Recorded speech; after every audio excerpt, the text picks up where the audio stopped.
എല്ലാവർക്കും ഹൃദയം നിറഞ്ഞ നമസ്കാരം. രാമകഥാമൃതത്തിൻ്റെ ഇന്നത്തെ അധ്യായത്തിലേക്ക് എല്ലാവർക്കും ഹാർദമായ സ്വാഗതം. രാമായണത്തിൽ ഒരുപാട് വീരന്മാരുടെ കഥകൾ പറയുന്നുണ്ട്. അതിൽ രണ്ട് പക്ഷത്തും ഒരുപാട് വീരന്മാരുണ്ടായിരുന്നു.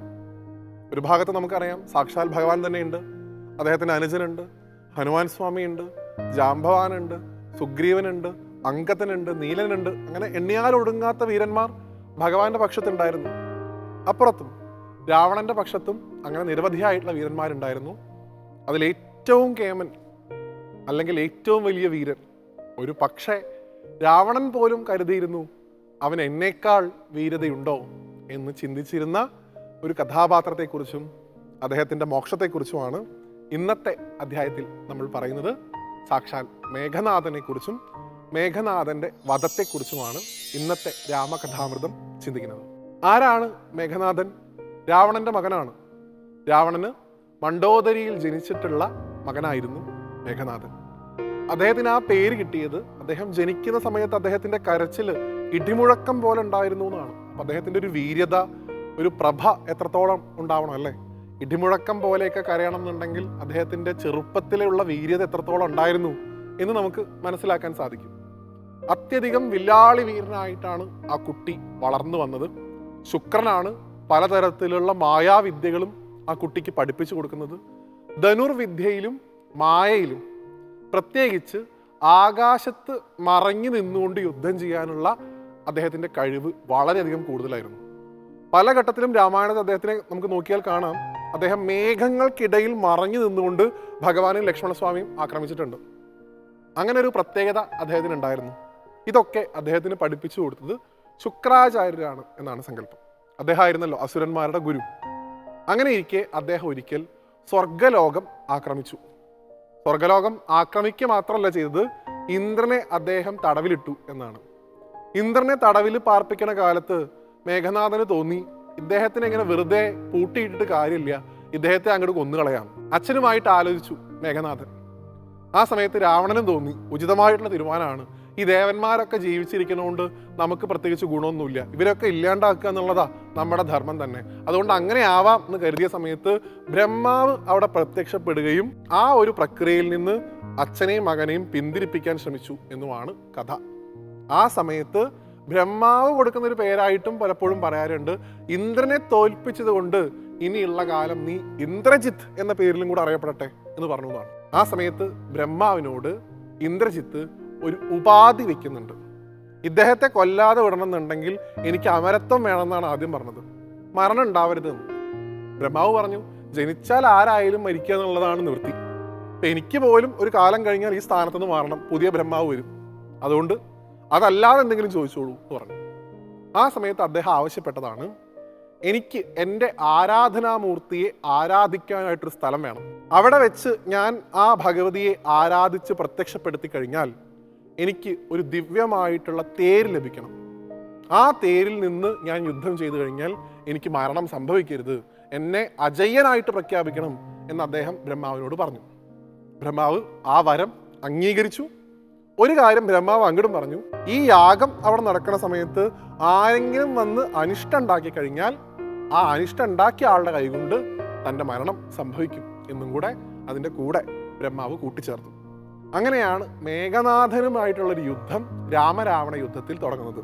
കുംഭകർണന് ശേഷമാണ് അദ്ദേഹം യുദ്ധത്തിന് വരുന്നത്. മേഘനാഥൻ കൊന്നുകൂട്ടിയ വാനര സൈന്യത്തിന് കണക്കില്ല എന്നാണ് രാമായണം പറയുന്നത്. അത്രയധികം നാശമാണ് അദ്ദേഹം ഭഗവാന്റെ സൈന്യത്തിന് വരുത്തിയത്.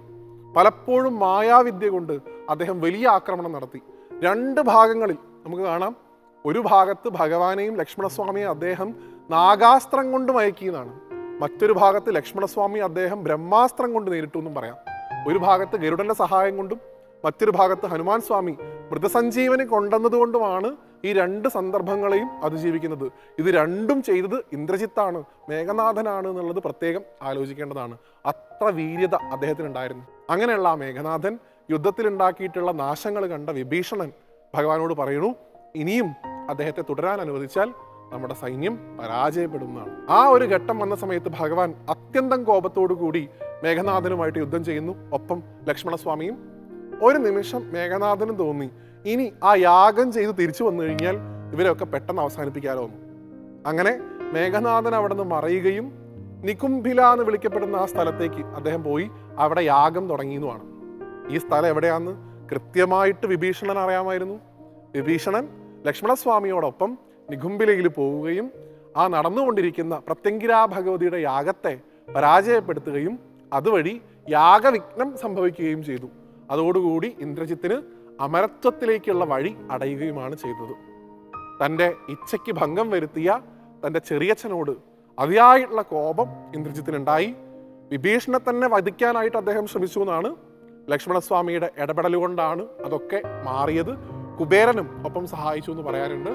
അവിടെ നിന്നാണ് ലക്ഷ്മണനും ഇന്ദ്രജിത്തും തമ്മിലുള്ള അതിഘോരമായിട്ടുള്ള യുദ്ധം നടക്കുന്നത്. ആ യുദ്ധത്തിന്റെ അവസാനം ഐന്ദ്രാസ്ത്രം എന്ന് വിളിക്കപ്പെടുന്ന അസ്ത്രം, ഇന്ദ്രനെ ജയിച്ചവനാണ് ഇന്ദ്രജിത്ത്. ആ ഇന്ദ്രജിത്തിനെ ഇന്ദ്രന്റെ അസ്ത്രം കൊണ്ട് നേരിടാൻ സാധിക്കില്ല.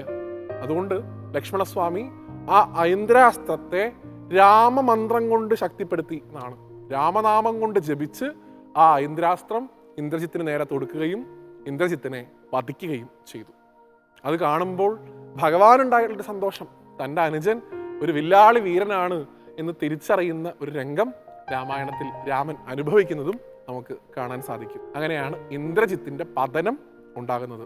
പല വ്യാഖ്യാനങ്ങളിലും അദ്ദേഹം വീണ്ടും ലങ്കയിൽ ചെന്ന് അച്ഛനെ ബോധവൽക്കരിക്കാൻ ശ്രമിച്ചു എന്നും സീതയെ തിരിച്ചു കൊടുക്കണമെന്ന് പറഞ്ഞു എന്നും അങ്ങനെ ഇന്ദ്രജിത്ത് ഉപദേശിച്ചു രാവണനെ എന്ന് പറയുന്നൊക്കെയുണ്ട്.